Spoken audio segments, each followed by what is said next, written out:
Good morning, नमस्कार, स्वागत है आप सभी का आपके अपने मीनियक्स स्टडी परिवार में। और फ्रेंड्स, राजस्थान के इतिहास में आज हम स्टार्ट करने जा रहे हैं। राजस्थान के प्रमुख राजवंश जो हुए उनकी बात हम आज यहाँ आपके सामने करने वाले हैं।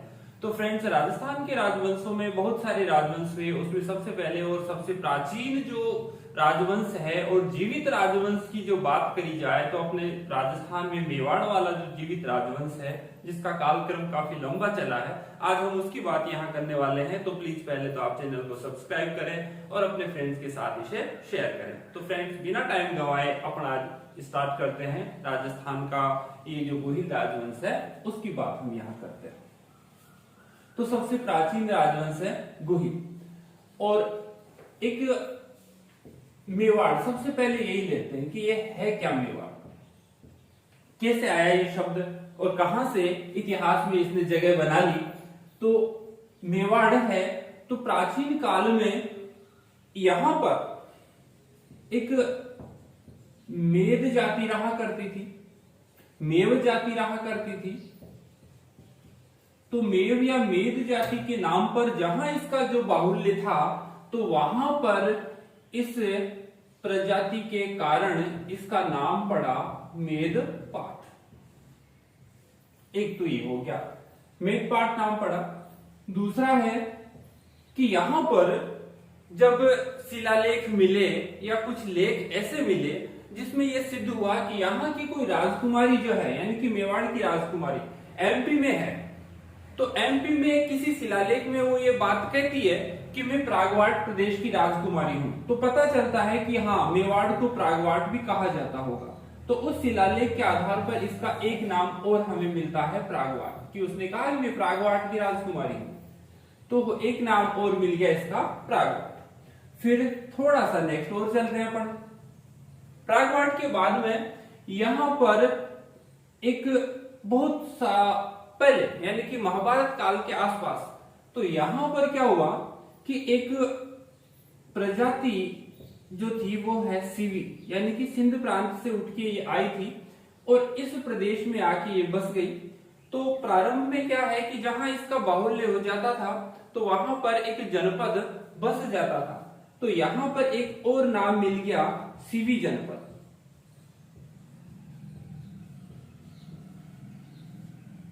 ये नाम और मिल गया हमको सीवी जनपद। और इस सीवी जनपद की राजधानी थी उस समय माध्यमिका, राजधानी माध्यमिका थी इसकी। और आज की बात करें तो ये माध्यमिका क्या है, ये माध्यमिका जो है वो आज का अपना चित्तौड़ है। तो ये हमें नाम मिल गए तीन, कि मेवाड़ को मेदपाट कहते हैं, प्रागवाट कहते हैं और सीवी जनपद उस समय महाभारत काल में कहा जाता था। ये तो हो गया। अब बात कर रहे हैं यहाँ गुहिल वंश की।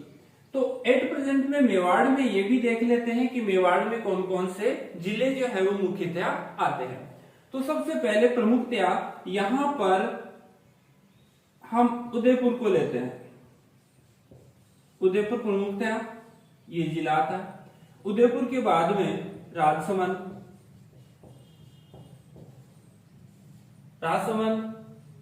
चित्तौड़गढ़, अपना गढ़ तो गढ़ गढ़ैया, चित्तौड़गढ़, और एक अपना आ रहा है प्रमुखतया प्रतापगढ़। इन जिलों के अलावा इनके जो सीमांत जिले हैं उनका कुछ पार्ट भी जो है, कुछ भाग भी है, वो इस मेवाड़ में कालांतर में आता था। ये तो बात हो गई इन जिलों की।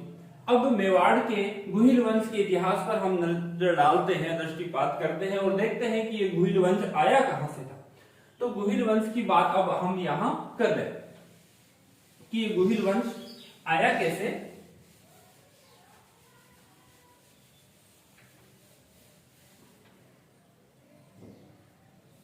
अब गुहिल वंश की बात हम यहां कर रहे हैं कि गुहिल वंश राजस्थान में आया कैसे। तो अपने राजस्थान में एक व्यक्ति हुए गौरीशंकर हीराचंद ओझा, इसको हम शॉर्ट में ओझा जी भी कहते हैं। गौरीशंकर हीराचंद ओझा। और एक व्यक्ति अपने हुए कर्नल जेम्स टोड, जिसको टोड भी कहता है। कर्नल जेम्स टोड इंग्लिस्टन से आया था, ये इटली का नहीं था, इटली का तो टेसिटोरी था। गौरीशंकर हीराचंद ओझा और कर्नल जेम्स टोड, इन दोनों का काफी योगदान है। तो सबसे पहले हम कर्नल जेम्स टोड की बात कर लेते हैं कि कर्नल जेम्स टोड कहता क्या है। तो कर्नल जेम्स टोड इन गुइलों को क्या कहता है, इन गुइलों को कहता है कि ये सूर्यवंशी है, ये सूर्यवंशी है। और यहां से ये कहता है कि कोई व्यक्ति हुआ गुहिल, गुहिल नाम का या गुहादित्य नाम का एक व्यक्ति हुआ। कर्नल जेम्स टोड ये बात कह गया कि गुहिल गुहादित्य एक नाम का व्यक्ति हुआ और उसके नाम पर गुहिल वंश पड़ा, गुहिलोत वंश, गुहिलोत कहते हैं या गहलोत वंश, ज्यादातर नाम यही मिलता है गुहिल वंश। अब ये कहता क्या है, ये भी बात है कि ये कह क्या गया। तो कर्नल जेम्स टोड का जो इतिहास है, राजस्थान के इतिहास का इसको पिता कहते हैं। तो कर्नल जेम्स टोड ने जब इतिहास लिखा तो उसका जो इतिहास है वो किंवदंतियों के आधार पर था, अर्थात उसने कोई जो लेख है या अभिलेख जो है उसके आधार पर विश्लेषण ना करके किंवदंतियों के आधार पर किया। अब कर्नल जेम्स टोड उदयपुर वाले मेवाड़ वाले इलाके में गया इसकी जांच पड़ताल करने की आखिर ये गुहिल आए कहां से। तो उसने किसी से पूछा कि ऐसे बताओ ये गुहिल आए कहां से। तो किसी ने उसको कह दिया कि एक वल्लभी नगर था, एक वल्लभी नगर था, यहीं से लेते हैं, एक वल्लभी नगर था और इस वल्लभी नगर में, वल्लभी गुजरात में बताया उसने, इस वल्लभी नगर में एक शिलादित्य नाम का शासक था। किसी ने बताया गहलोत को कि वल्लभी नगर था, शिलादित्य नाम का एक शासक वहां रहता था। तो शिलादित्य पर अरब आक्रमणकारियों ने, मुस्लिम आक्रमणकारियों ने एक बार इस पे आक्रमण कर दिया और शिलादित्य का जो पूरा परिवार है उसका विनाश या उसको मार दिया। उसकी जो रानी थी शिलादित्य की वो थी पुष्पावती। पुष्पावती जो है वो आबू में अंबा माता के दर्शन करने गई हुई थी और जब वो वापस आई तो उसने देखा कि उसका जो परिवार है वो इस तरह से है, यानी कि तहस नहस हो गया है। तो वहां पर जब ये जा रही थी तो रास्ते में कुछ लोग मिले और उन्होंने पुष्पावती को ये बात बताई कि रानी तू वहां मत जा, तेरा तो पूरा वंश जो है वो मुगल आक्रमण, उसने मुस्लिम आक्रमणकारियों ने क्या है मार दिया है, तो वहां मत जा। तो पुष्पावती काफी निराश हुई और उसने कहा कि नहीं मैं तो अब सती होंगी। तो यहाँ पर पुष्पावती को ब्राह्मणों ने रोक लिया इस बात से कि नहीं, आपके पेट में क्या है गर्भ है और ये गर्भस्थ जो स्त्री है वो सती नहीं हो सकती। तो पुष्पावती को अब रहना कहाँ था, तो पुष्पावती ने कहा ठीक है मैं आपके यहाँ रह लेती हूँ, इस गांव में रह लेती हूँ। तो वो गांव जो था वो ब्राह्मणों का था। तो ब्राह्मणों ने क्या कहा, ब्राह्मणों ने इसे कहा कि नहीं हम आपको नहीं रख सकते क्योंकि आपके जो पुत्र पैदा होगा वो शराब पिएगा, मांस मच्छी खाएगा और हमारा धर्म भ्रष्ट करेगा, लेकिन हम आपके रहने की व्यवस्था कहीं कर देंगे। तो पुष्पावती को पास ही की एक जगह में क्या है, एक पहाड़ी पर एक गुफा में रखा गया और वहां पर इस गुफा में एक संतान पैदा हुई इसके, और गुफा के कारण इसका जो नाम है वो पड़ गया गुहादित्य। गुहादित्य और जो बाद में कालांतर में गुहिल में ये परिवर्तन हो गया। ये बात कहता है कर्नल जेम्स टोड राजस्थान के इतिहास लेखन के समय। अब ये बात कहां तक सही है। उसके बाद गौरीशंकर हीराचंद ओझा एक राजस्थान का सबसे शानदार व्यक्ति हुआ जिसने राजस्थान के इतिहास लेखन पर बहुत सटीक काम किया था। गौरीशंकर हीराचंद ओझा ने जब ये इस तरह की वृतांत तो सुना कि हाँ गुहिल इस तरह से आए थे, तो उसके ये बात जो है वो जमी नहीं, उसके जमी नहीं। तो उसने सोचा कि कुछ न कुछ मुझे ऐसा करना चाहिए कि मैं गुहिलों के बारे में पता लगाऊं कि आखिर ये गुहिल आए कहां से थे। अब देखिए गौरीशंकर हीराचंद ओझा ये प्रयास करता है गुहिल आए कहां से थे ये दिखता है। तो उससे क्या हुआ कि उसने देखा और उसने भी पूछा कहीं न कहीं से कि आखिर गुहिल कहां से आए थे। तो उसने सोचा क्यों ना मैं इन गुहिल के वंशजों से ही पूछ लूं कि आखिर तुम आए कहां से थे ये तो बताओ। तो उन्होंने गुहिल से पूछा तो गुहिलों ने हमको भी तो स्पष्ट पता नहीं है कि हम आए कहां से थे, लेकिन उन्होंने ये बात कही कि हाँ इतना पता है कि हम क्या हैं, सूर्यवंशी हैं। गोहिल अपने आप को क्या कहते हैं, सूर्यवंशी कहते हैं। और गौरीशंकर हीराचंद ओझा इस बात का समर्थन करते हैं कि ये जो है वो सूर्यवंशी है। उसने ये भी पता लगाया कि गोहिल कहां कहां बसे हुए हैं, तो इसने ये पता लगाया कि इन गोहिलों की 24 शाखाएं हैं। काफी इंपॉर्टेंट क्वेश्चन है, वेरी मोस्ट। गोहिलों की कितनी शाखाएं हैं, 24 शाखाएं इन्होंने बताई। और इन शाखाओं में अगर कोई ढंग की शाखा है, ढंग के अगर गोहिल हैं, तो वो है मेवाड़ वाले अपने ये गोहिल थे। 24 शाखाएं बसी। और यहां पर एक बात है कि ये शाखा जो है वो नेपाल में भी बस गई जाके। और यहां पर एक व्यक्ति हुआ कुंभकर्ण, आगे हम पढ़ेंगे। और ये कुंभकर्ण रतन सिंह का भाई था, जो कि गोहिल वंश का अंतिम शासक अलाउद्दीन खिलजी के साथ उसका युद्ध हुआ था, उसका ये भाई था। तो कुंभकर्ण कहां चला गया, कुंभकर्ण चला गया नेपाल में, और वहां इसने गोहिल वंश की स्थापना कर दी। उसके बाद भी काफी शाखाएं हैं, लेकिन ढंग की शाखा, ढंग के लक्षण वाले अगर कोई गोहिल हैं तो वो अपने हैं मेवाड़ वाले। ये बात गौरीशंकर हीराचंद ओझा को जमी कि हाँ ये तो ठीक है। अब ये हुआ, थोड़ा सा इसका रिसर्च आगे चला, और रिसर्च जब आगे इसका चला तो इसने ये भी पता लगाया कि ये जो गोहिल हैं ये आए कहां से थे। तो जब शिलालेखों की बात आती है तो उसके सामने एक नाम निकल के आया, आनंदपुर। कुंभलगढ़ प्रशस्ति में, और साथ ही साथ कीर्ति स्तंभ प्रशस्ति, और कुंभा के काल का एक ग्रंथ है एकलिंग महात्म्य, जो उसका एक पार्ट उसने खुद भी लिखा है, राजवर्णन। तो यहां पर आनंदपुर, तो उसमें लिखा है कि ये जो गोहिल हैं वो आनंदपुर से निकल के आए थे। और आनंदपुर कहाँ है, तो आनंदपुर वही गुजरात में है। और आजकल आनंदपुर को किस नाम से जाना जाता है, ये जाना जाता है वडनगर। प्रधानमंत्री मोदी का जो गृह जिला है वडनगर, वो आज यही है, और कालांतर में उसके आनंदपुर के नाम से जाना जाता है। तो ये जो गोहिल है, तो उसमें लिखा है एकलिंग महात्म्य, कीर्ति स्तंभ प्रशस्ति, कुंभलगढ़ प्रशस्ति में, कि आनंदपुर के ब्राह्मण वंश के थे, नागर ब्राह्मण वंश के ये थे, यानी कि ये ब्राह्मण वंशी हैं। और ये कभी न कभी राजस्थान मेवाड़ में आ गए और यहां बस गए। तो ये गौरीशंकर हीराचंद ओझा की रिसर्च थी कि इस तरह से ये आए। अब एक चीज इनके सामने और थी कि ये तो पता लग गया कि ये आनंदपुर वडनगर से आए थे, ब्राह्मण वंशी थे, लेकिन अभी भी ये चीज एक थी इनके सामने कि आखिर ये वंश स्टार्ट कहां से हुआ था और ये कहां से चालू हुआ था, ये अभी भी जो है वो एक रहस्य बना हुआ था।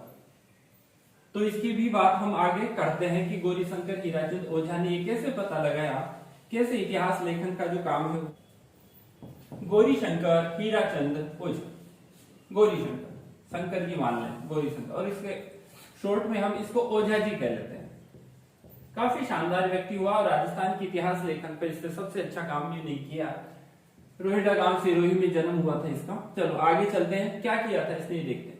लिपि शास्त्र का सबसे अच्छा ज्ञाता था, लिपि शास्त्र का सबसे अच्छा ज्ञाता था। और राजस्थान के इतिहास की अगर पढ़ते उघाड़ उधेड़ के अगर कोई लाया तो यही आदमी है, गौरीशंकर हीराचंद ओझा। तो इसको क्या है कि कहीं ना कहीं गया और देखा कि कुछ राजस्थान में ऐसे ऐसे शिलालेख हैं जो ये बात बताते हैं कि जो हिस्ट्री है, इतिहास है, वो यहां से प्रारंभ हुआ था। तो चलता चलता ये इस गांव में चला गया, सामोली गांव। सामोली गांव, और सामोली गांव है दोस्तों, आइए पढ़ता है आपने तो देखो। तो यहां पर एक शिलालेख था, सामोली शिलालेख, सामोली शिलालेख। तो गांव में गया, तो उस गांव में जब गया तो यहां पर गांव की जो एक गोरी है वो क्या है, एक तालाब के किनारे कपड़े धो रही थी, और कपड़े धो रही थी तो उस शिलालेख पर वो बैठी भी थी। तो उस शिलालेख पे बैठी थी, तो उसने गौरीशंकर हीराचंद ओझा ने उस शिलालेख को पढ़ा, और शिलालेख को पढ़ा तो एक बात सामने आई कि हाँ, ये जो शिलालेख है वो गोहिल वंश की क्या है, परतें निकाल के रख देता है कि उसका इतिहास पूरा का पूरा उसमें था। तो यहां पर क्या था कि एक शिलालेख उसको मिला, और ये शिलालेख क्या कहता है ये देखते हैं। ये जो शिलालेख है वो एक राजा का था, शासक का था, शिलादित्य गुहिल वंशी। कौन से वंश का था? गुहिल वंश के ये शिलालेख था और ये 646 ईस्वी का उसका था, 646 ईस्वी का। इस शिलालेख में शिलादित्य क्या कहता है? शिलादित्य कहता है कि मैं गुहिल वंशी शिलादित्य और मेरे पिता का नाम है नाग, उसके पिता का नाम है महेंद्र, उसके पिता का नाम है भोज और उसके पिता का नाम है गुहिल। तो इस तरह से वो अपनी छोटी सी वंशावली जो है वो लिखता है कि मैं गुहिल वंशी शिलादित्य, मेरे पिता का नाम नाग, उसके पिता का महेंद्र, उसके पिता का भोज और उसके पिता का गुहिल। तो इस तरह से गौरीशंकर हीराचंद ओझा ने जब उस अभिलेख को पढ़ा तो उसे पता चला कि हाँ ये गुहिल है और यहीं से इस गुहिल वंश का प्रारंभ होता है। जब उसने वर्ष निकाला तो उसने क्या किया, इस 646 में से कुछ जो वर्ष हैं वो निकालते गया, 20-20 साल उसने घटा दिए कि बीच में कुछ शासक रहे होंगे और 20-20 साल घटाते हुए वो उसके वंश तक पहुंचा। तो 646 ईस्वी का था, तो ये कब का हुआ?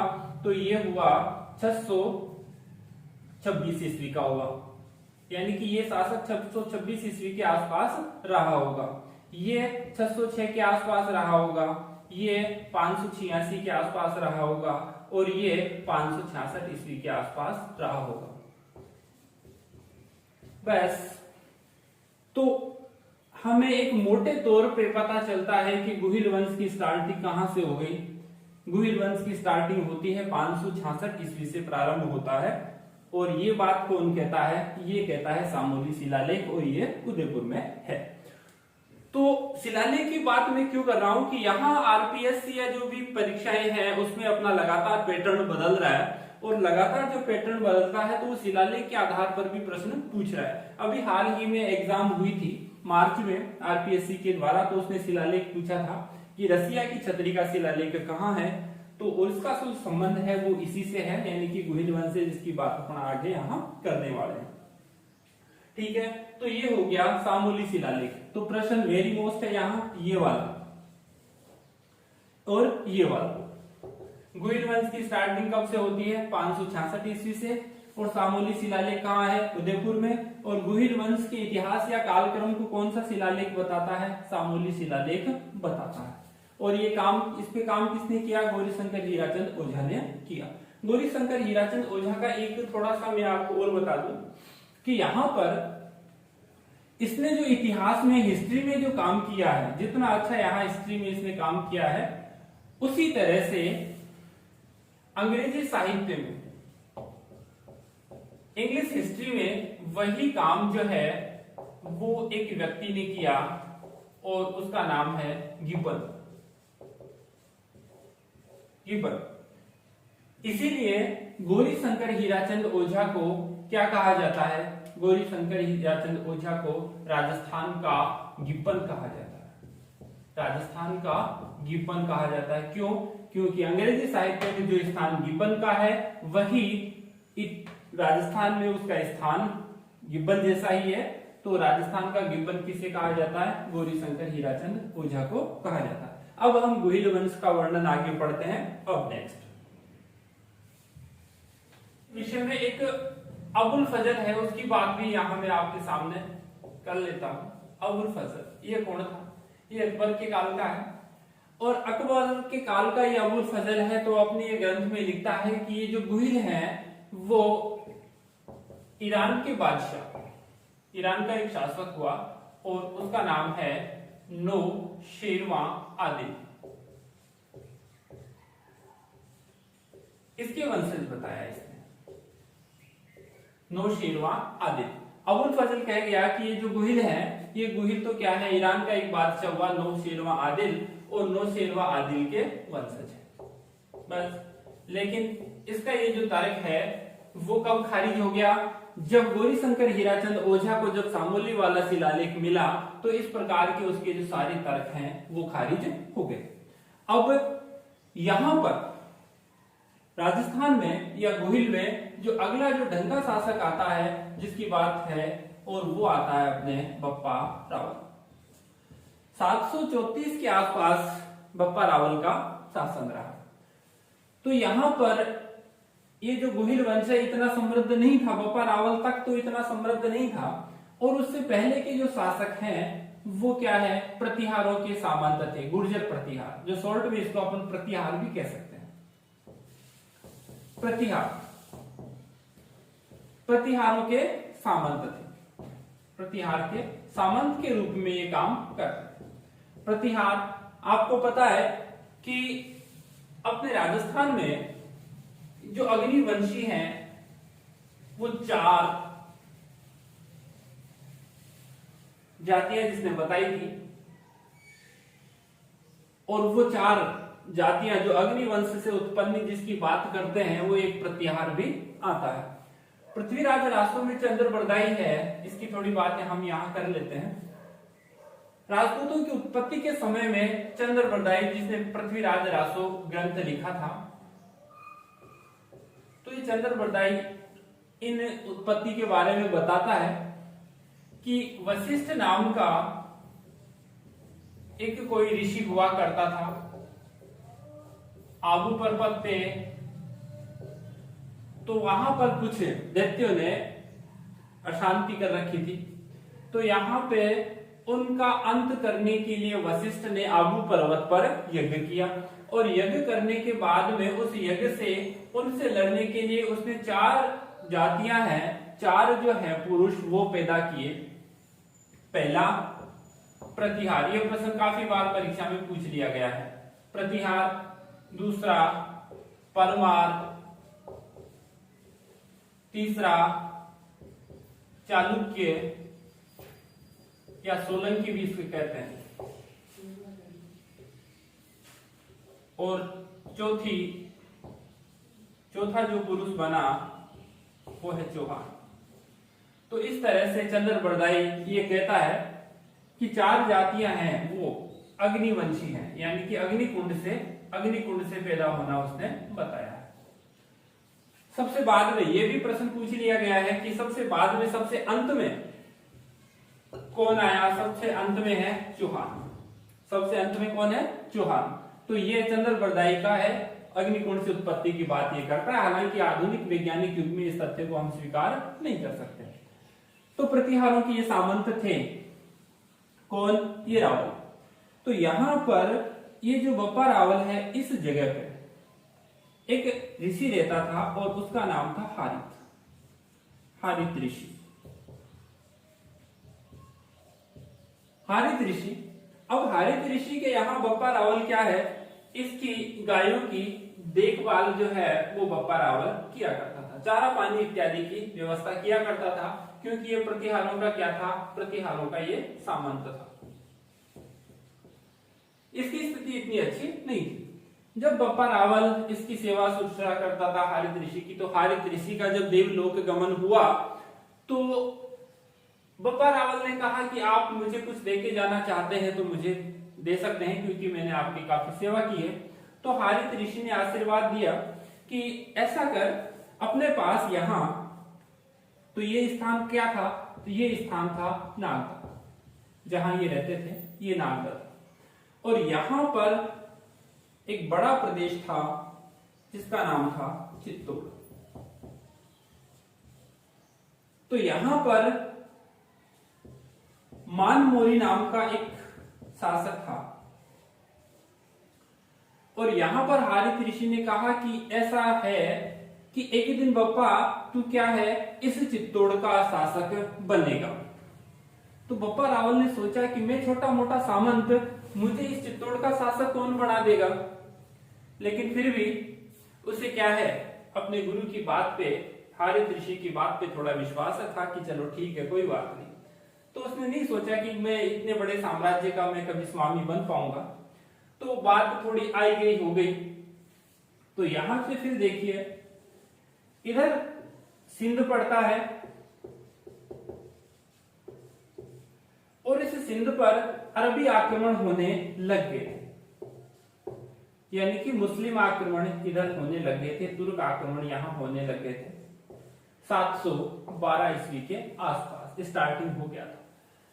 भारत पर सबसे पहला सफल अगर आक्रमण की बात करें तो वो था मोहम्मद बिन कासिम, और उसने सिंध के राजा ताहिर को हराकर यहाँ भारत पे सबसे पहला सफल आक्रमणकारी होने का श्रेय जो है उसने लिया था। तो यहाँ 734 के आसपास 734 के आसपास सिंध आक्रमणकारी आगे बढ़ते जा रहे थे और यहाँ का शासक था मानमोरी। तो यहाँ पर एक मानमोरी का शिलालेख भी मिला है, और ये बात कहाँ पता चलती है, अगर ये पूछा जाए कि मानमोरी शिलालेख कहाँ है, तो मानमोरी शिलालेख कहाँ है, तो मानमोरी शिलालेख है फ्रेंड्स दोस्तों चित्तौड़ में है। और इस चित्तौड़ वाले इस मानमोरी शिलालेख में क्या लिखा हुआ है, तो ये लिखा हुआ है कि चित्तौड़ की स्थापना चित्रांगद या चित्रांग मौर्य ने की थी, जो कि मौर्य वंश का ही शासक था। तो ये बात पता कहां से चलती है, ये मानमोरी जो शिलालेख है चित्तौड़ में, इससे पता चलती है, जिसको कहा जाता है कि कर्नल जेम्स टोड जो है वो इंग्लैंड जाते समय इसको लेके गया था। अब थोड़ा सा फिर से देखिए, जब यहाँ आक्रमण होने लग गए थे, मुस्लिम आक्रमणकारी यहाँ पे बढ़ रहे थे, तो चित्तौड़ में मानमोरी था, और ये मानमोरी जो था ये कमजोर शासक सिद्ध हुआ। तो यहाँ के कुछ लोग जो है वो चित्तौड़ वाले ये किसके पास आए, बप्पा रावल के पास आए, क्योंकि उसको लगा कि ऐसे समय में यही आदमी जो है वो अपनी सुरक्षा कर सकता है। तो यहाँ पे बप्पा रावल के पास आए, और बप्पा रावल को यहाँ पर उन्होंने एक निमंत्रण दिया कि ऐसा करो, आप चित्तौड़ के शासक बन जाओ और इन सिंध वाले जो आक्रमणकारी आगे बढ़ रहे हैं उनसे हमारी रक्षा करो। तो बप्पा रावल को जैसे ही ये पता चला, सुना उसने, तो उसको याद आ गया हारित ऋषि कि हाँ बात तो उसने एक दिन सही कही थी, और इस तरह से उसने हारित ऋषि को दिया धन्यवाद। और यहाँ पर 734 ईस्वी में इसने चित्तौड़ का कार्यभार संभाल लिया। उसके बाद बप्पा रावल का जो योगदान है उसकी बात हम आगे यहाँ पे कर रहे हैं। 734 ईस्वी के आसपास बप्पा रावल ने चित्तौड़ का कार्यभार संभाला, और उसके बाद अब मैं बात कर रहा हूं कि उसने क्या क्या किया राजस्थान के लिए, ये वाली बात। अब चलते हैं बप्पा रावल एक बार फिर से। बप्पा रावल यदि कोई ढंग का इसके बाद में शासक कोई हुआ गोहिल वंश में, तो वो है बप्पा रावल। अब बप्पा रावल ने क्या किया है देखते हैं। बप्पा रावल जैसे ही शासक बना, कब, 734 ईस्वी में, वर्ष कभी नहीं पूछा जाएगा, 734 ईस्वी में शासक बन गया। याद आ गया उसको हारित ऋषि की, हाँ हारित ऋषि ने अपन को एक आशीर्वाद दिया था, इस तरह से काम हो गया। अब यहाँ पर उसने बैठते ही कहा, रहता कहा था, इधर नागदा में था, वो तो नागदा में ये था। तो उसने कहा कि राजधानी तो अपन क्या रखेंगे, चित्तौड़ में इधर नहीं रहेंगे, राजधानी अपनी क्या रखेंगे, राजधानी तो अपनी नागदा में ही रहेंगे अपन, क्योंकि हारित ऋषि यही रहता था। तो राजधानी, पहली राजधानी, प्रथम राजधानी मेवाड़ की क्या रही, प्रथम राजधानी मेवाड़ की बनी नागदा। नागदा बनाई, यहां पे वो रहा, और यहां थोड़ा सा नागदा से आगे चल के, यानी कि उस समय नागदा से बाहर जो भी कोई मंदिर इत्यादि बनाने का रिवाज था, वो थोड़ा सा नगर से बाहर बनाया जाता था। तो यहाँ पर उसने नगर से बाहर यहाँ पर एकलिंग जी का मंदिर बनाया, यानी कि शिव जी का एकलिंग जी का मंदिर बनाया। और आजकल वो मंदिर अगर पूछा जाए तो वो आता है कैलाशपुरी में, यानी कि थोड़ा सा बाहर बनाया कैलाशपुरी। तो ये आता है, नागदा कह दें कैलाशपुरी कह दें, बात एक ही है, ठीक है। अगर ऑप्शन में कैलाशपुरी आता है तो आप कैलाशपुरी करें, ऑप्शन में नागदा आता है तो नागदा करें। एकलिंग जी का यहाँ मंदिर बनाया, और इसके बाद से जो भी मेवाड़ वाले शासक हुए वो अपने आप को एकलिंग जी का क्या मानते थे, दीवान मानते थे, यानी कि अपने आप को शासक ना मान करके क्या मानते थे, एकलिंग जी का दीवान मानते थे। और यहाँ पर एकलिंग जी का दीवान मानते हुए उन्होंने एक आधार वाक्य अपना बना लिया था, और वो था, जो दृढ़ राखे धर्म को, जो दृढ़ राखे धर्म को तिह राखे करतार, इस तरह से। तो यानी कि इन्होंने अपने आप को, मेवाड़ के शासकों ने अपने आप को धर्म रक्षक के रूप में प्रस्तुत किया, धर्म रक्षक के रूप में प्रस्तुत किया। इसके बाद वापस चलते हैं थोड़ा सा वापस इधर ही इसी साइड में। नेक्स्ट बप्पा के बाद में, बप्पा के आगे अब उन्होंने क्या किया था, तो इन्होंने क्या है, ये दीवान मानते थे और इनका जो कुल देवता था वो एकलिंग जी ही था। बप्पा रावल ने शासन कार्य संभाला और शासन कार्य संभालते ही उसने एक सोने का सिक्का जारी किया, वेरी मोस्ट, सोने का सिक्का। मेवाड़ का सबसे पहला शासक जिसने सोने के सिक्के जारी किए वो कौन है, बप्पा रावल है। और बप्पा रावल का ये सोने का जो सिक्का था वो 115 ग्रेन का था, ये याद रखना, 115 ग्रेन का ये सोने का सिक्का उसका था। साथ ही उसने तांबे के सिक्के भी चलाए और पता चलता है कि यहाँ सोने के सिक्के इसने चलाए, अजमेर में ये गौरी शंकर ओझा जी को मिला था। नेक्स्ट और देखते हैं, बप्पा रावल ने यहां पर नागदा से आगे मुस्लिम आक्रमणकारियों को रोकने का भी काम किया था। तो यहां पर गजनी में, गजनी अफगानिस्तान, गजनी में बप्पा रावल एक सेना लेकर गया और वहां का जो मुस्लिम शासक था सलीम, उसको वहां से हटाया और अपने भतीजे को वहां का शासक बनाया। आया वापस, तो वहां से जब ये वापस आ रहा था तो ये पाकिस्तान में रुका और यहाँ पाकिस्तान में अपने नाम से एक रावलपिंडी, हालांकि उसमें पाकिस्तान भारत में तो था, रावलपिंडी नगर इसने बसाया अपने नाम से, रावल। थोड़े समय के बाद ये इस जगह पे रुका था। तो कौन सी जगह रुका, तो जहां रावण रुका था ना वहां, जहां रावण रुका था तो वहां, तो पिंड का अर्थ होता है जगह, स्थान से है, तो उसका नाम पड़ गया धीरे धीरे रावलपिंडी और ये नगर बसाया हुआ है बप्पा रावल का। बप्पा रावल ने क्या है, सिंध आक्रमणकारियों से रक्षा की थी। अभी इस बात हमने की थी कि सिंध आक्रमणकारियों से लगातार बप्पा रावल ने इस वाले पार्ट की, अपने इंडिया वाले पार्ट की लगातार ये रक्षक बना हुआ था। तो यहां पर इसी कार्य के लिए इससे क्या है, चार्ल्स मोर्टल की संज्ञा दी जाती है। सिंध आक्रमणकारियों को रोका तो फ्रांस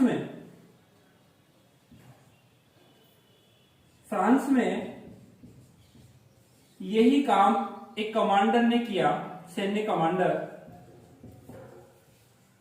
और उसका है नाम चार्ल्स मोर्टल, ये इसका नाम है चार्ल्स मोर्टल। और यही काम बप्पा रावल ने यहां अपने इंडिया में किया। तो बप्पा रावल को चार्ल्स मोर्टल की संज्ञा दी जाती है। बप्पा रावल की तुलना किससे की जाती है, बप्पा रावल की तुलना की जाती है चार्ल्स मोर्टल से, जो कि फ्रांसीसी कमांडर था। Very most question, Charles mortar की तुलना किससे की जाती है, बप्पा रावल या राजस्थान के किस गुहिल शासक को चार्ल्स मोर्टल कहा जाता है, तो वो है बप्पा रावल। ये हो गया बप्पा रावल के विषय में। और ये सारी की सारी जो चीजें हैं, यानी कि हारित ऋषि की गाय चराता था, और ये सारी बातें कहां पे लिखी हुई है, ये है अचलेश्वर शिलालेख। अचलेश्वर, जहां पर भी ये स्वर लिखा आता है तो वो सारे के सारे शैव मंदिर होते हैं। अचलेश्वर शिलालेख, और ये है कहां पे, ये अचलेश्वर शिलालेख है आबू में है। तो ये सारी बातें, सारी जानकारी कौन दे रहा है, गौरीशंकर हीराचंद ओझा को अचलेश्वर शिलालेख की सारी जानकारी दे रहा है। ये हो गया बप्पा रावल के विषय में एक संक्षिप्त इतिहास, संक्षिप्त हिस्ट्री। बप्पा रावल के बाद में अगला जो शासक है वो हुआ महत्वपूर्ण शासक अल्लट। लेकिन बप्पा रावल ये किसकी उपाधि कह सकते हैं, वैसे इसका जो नाम है वो वास्तविक नाम हमें मिलता है, वास्तविक नाम, और वास्तविक नाम हमें इनका मिलता है कालभोज।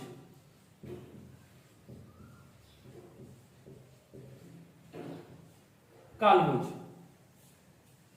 और अगर अगर इनकी उपाधियों की बात अगर की जाए,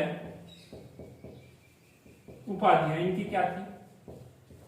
बप्पा रावल की उपाधि, सबसे पहले शासन जब इनका स्टार्ट हुआ तो सबसे पहले इन्होंने उपाधि धारण की हिंदुआ सूरज, हिंदुआ सूरज। और यहीं से मेवाड़ के जो शासक हैं वो अपने आप को हिंदुआ सूरज यानी हिंदू धर्म के रक्षक के रूप में इन्होंने अपने आप को प्रस्तुत किया था। पहली उपाधि हिंदुआ सूरज, दूसरी है राजगुरु इनकी उपाधि थी, और तीसरी है इनकी चकवे, चकवे। तो इस तरह से ये इनकी 3 उपाधियां और थी, और ये उपाधि बप्पा रावल यानी कि ये सम्मानित व्यक्ति था। और यहाँ पर मेवाड़ वाले इलाकों में जो सम्मानित व्यक्ति होता है उसको बप्पा बप्पा के नाम से संबोधित करते हैं, और कहा जाता है कि बप्पा रावल जो ये जो उपाधि है वो हारित ऋषि ने ही इनको दी थी। थोड़ा सा और देखें इनके बारे में, तो नागदा में ही इनका देहांत हुआ, नागदा में इनका देहांत हो गया। और नागदा में देहांत हो गया तो यहां पर एक मंदिर है, कौन सा? बप्पा रावल का मंदिर, उस समाधि के ऊपर बप्पा रावल का मंदिर, बप्पा रावल का मंदिर। बस थोड़ी सी और जो जानकारी है वो इसके विषय में ये और अपने सामने निकल कर आती है। अब अगला शासक जिसकी बात मैं करने वाला था वो है अल्लट। इनका शासक अगला अल्लट। अल्लट के बारे में देखिए, अल्लट क्या है? इसका जो नाम है ख्यातों में मिलता है आलू रावल, आलू रावल भी इसका नाम मिलता है। अल्लट के टाइम पर उसका जो शासन है, नागदा यहां पर राजधानी पहले से थी, तो इस राजधानी का क्या है विस्तार हो गया था। और इसका विस्तार हो रहा था तो अल्लट को ऐसा महसूस हुआ कि यहां पर एक राजधानी और बना लेनी चाहिए। तो यहां पर नागदा के बाद यहां दूसरी राजधानी जो है वो आहड़ बना ली, आहड़। तो ये जो दूसरी राजधानी है मेवाड़ की सेकंड राजधानी कौन सी है? आहड़ है। किसने बनाई? अल्लट ने बनाई। किसने बनाई? अल्लट ने बनाई। और ये आहड़ जो है वो क्या था? आहड़ एक व्यापारिक केंद्र था, आहड़ व्यापारिक केंद्र था। आहड़ की जो ख्याति है वो किसके रूप में थी? व्यापारिक केंद्र के रूप में थी। आहड़ सभ्यता की बात हमने पिछले वीडियो में की थी।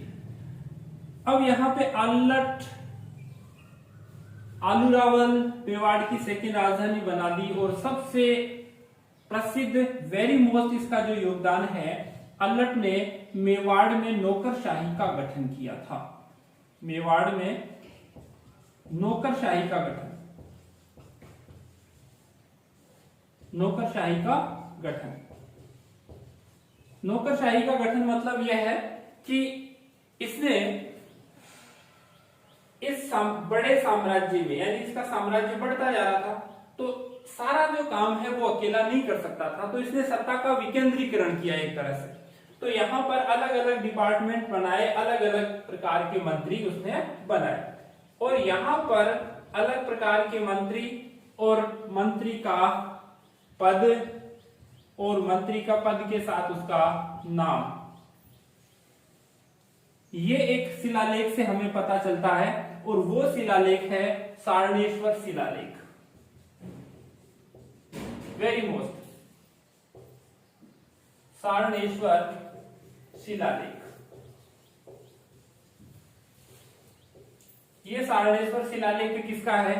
ये अल्लट का है। और इस सारणेश्वर शिलालेख में क्या जानकारी है? उसमें ये लिखा हुआ है कि अल्लट एक राजा हुआ, नौकरशाही का गठन किया, मंत्री पद, और साथ ही साथ उस मंत्री का नाम इस सारणेश्वर शिलालेख में मिलता है। और ये सारणेश्वर शिलालेख कहाँ है? ये भी अपना पड़ता है उदयपुर में पड़ता है, वेरी मोस्ट सारणेश्वर शिलालेख।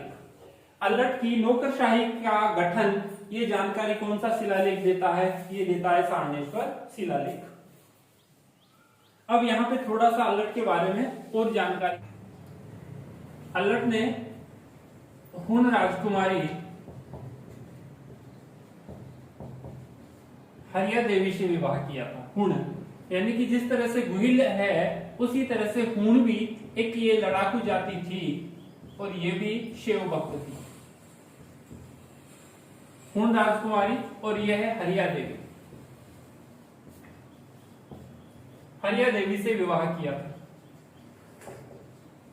और ये पहला अंतरराष्ट्रीय विवाह, पहला अंतरराष्ट्रीय विवाह था। इस हरिया देवी ने हर्षपुर एक गांव बसाया अपने नाम से और ये बात पता चलती है 977 ईस्वी में एक लेख मिला और अल्लट के बाद में एक शक्ति कुमार शासक बने और उस शक्ति कुमार का ये लेख था। कौन सा? आठपुर लेख।